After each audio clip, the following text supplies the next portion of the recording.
Hey, what's up everyone? Welcome back to my channel. Thank you so much for being here.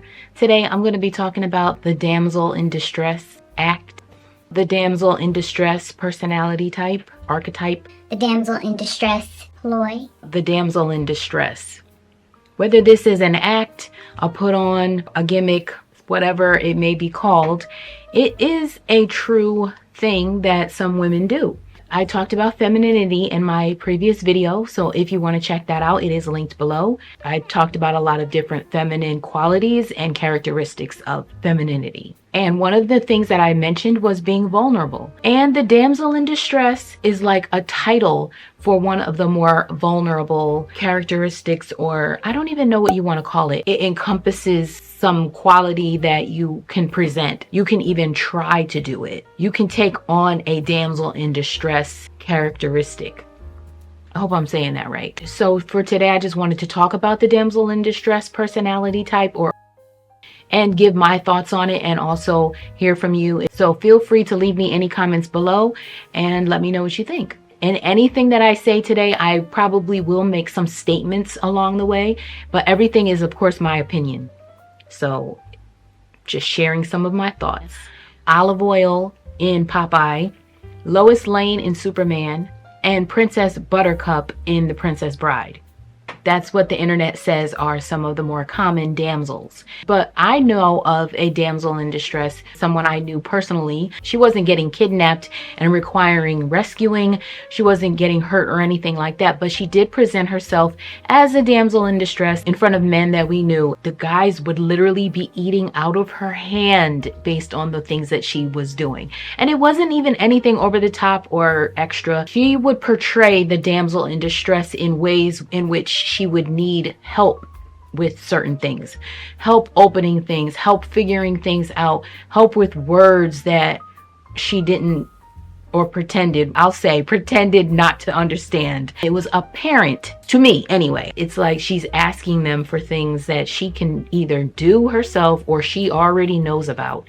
And I didn't even know if she was consciously doing this or if it was a subconscious thing, but she was definitely doing it, and it definitely worked. And I want to take a few minutes to talk about why it worked. She would allow herself to show them in a more superior way. So they would be the stronger one. They would be the more intellectual. They would be the ones to figure something out and explain it to her.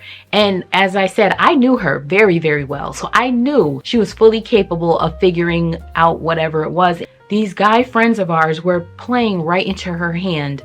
Now, as I said, I don't know if she was consciously doing this or just feeling more, oh, I'm just a girl, I'm just a woman, I don't even know how to do this. If it was just something she did, and she wasn't trying to gain their affection in a way as far as to date them or anything. That wasn't even the case. It was just some characteristics that would come out when our guy friends were around. I recently did that video about femininity. I was encouraging women to be more feminine in any way that they could. So if it's something that you can purposely do, I was encouraging women to do that, and I still am encouraging women to do that. And this damsel in distress act is another way to lean into femininity. And in some ways, you might think it might be just faking it, pretending to be stupid, pretending to be weak. Obviously, I don't know everyone's strength level or intellect level in any given situation, but it's not necessarily being a fake, but it's more of that vulnerable aspect where you're allowing yourself to be helped. So I have a DIY channel. I do a lot of DIY projects. I do things around the house. I can carry things. I would say that I'm fairly strong, but most of the times when I'm working on something and I'm having to be physically strong, I'm alone at those times. Like I'm in the house by myself and I'm working on something and I just have to get it done.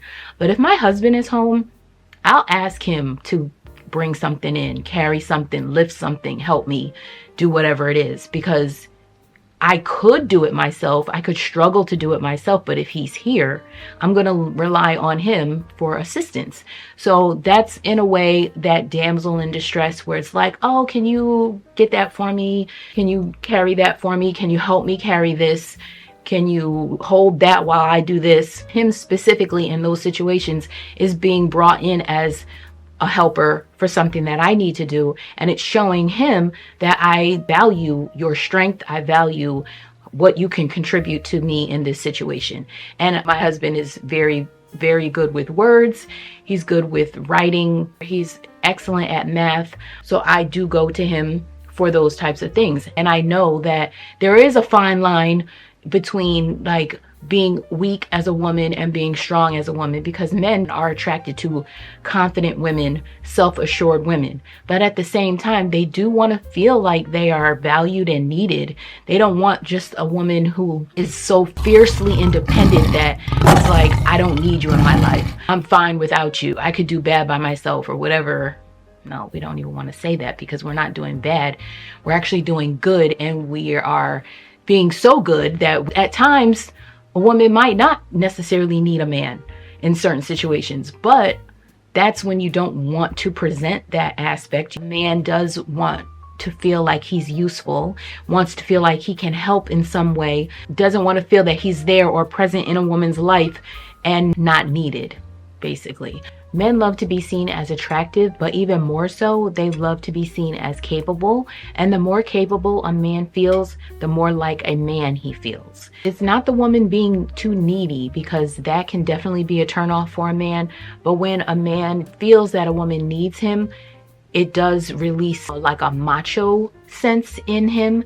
And by him feeling more like a man, he is more likely to want to do more for this woman, and he is more likely to want to be around her, be with her, because she brings out the more manly, masculine qualities in him than maybe another woman would. That allows the relationship to last longer. Man feels more valued, and he feels more like a man, which is what we want our men to feel when they're with us. We don't want to override their masculinity in any way. We don't want to demean them in any way, and we definitely don't want to emasculate our men.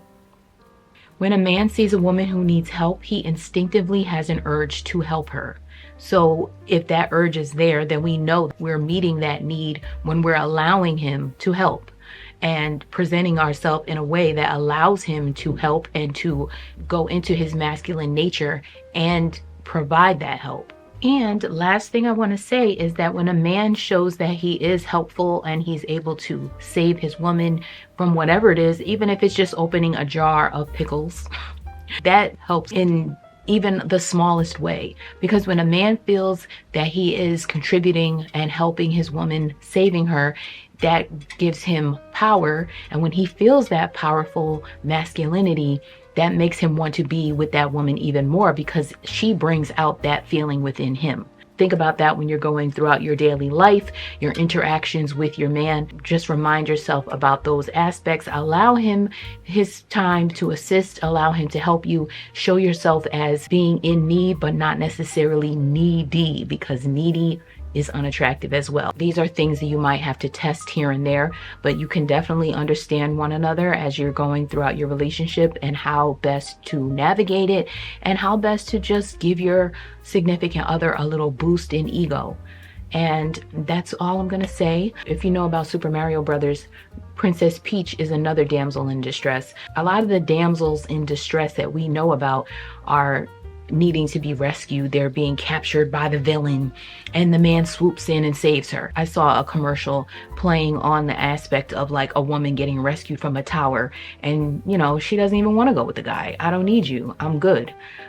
But that's where she just cuts off her blessing, because this guy, you never know, he's trying to be your knight in shining armor, and that's a real thing. You might be able to figure something out on your own. You might be strong enough to pick something up by yourself, lift and carry, move things. You might be competent enough to carry out a task on your own. But if you can have assistance from someone, it's not faking when you allow yourself to be helped. It's just allowing yourself to be helped. I just want to encourage all the women out there who are watching, become a damsel in distress. It's not going to hurt you. We as women know our strengths. It's not taking away from anything in ourselves to present ourselves as the damsel in distress in any situation, because we definitely understand what we are capable of within ourselves, and it's not going to hurt our ego for our men to help us out and for our men to save the day. If you try it, you'll understand. It's not going to harm you. It's only going to add to your relationship. So that's my advice for now. Just another feminine quality that I want us to take advantage of. And I hope you found this video helpful. Stay tuned for more, and I'll see you in the next one.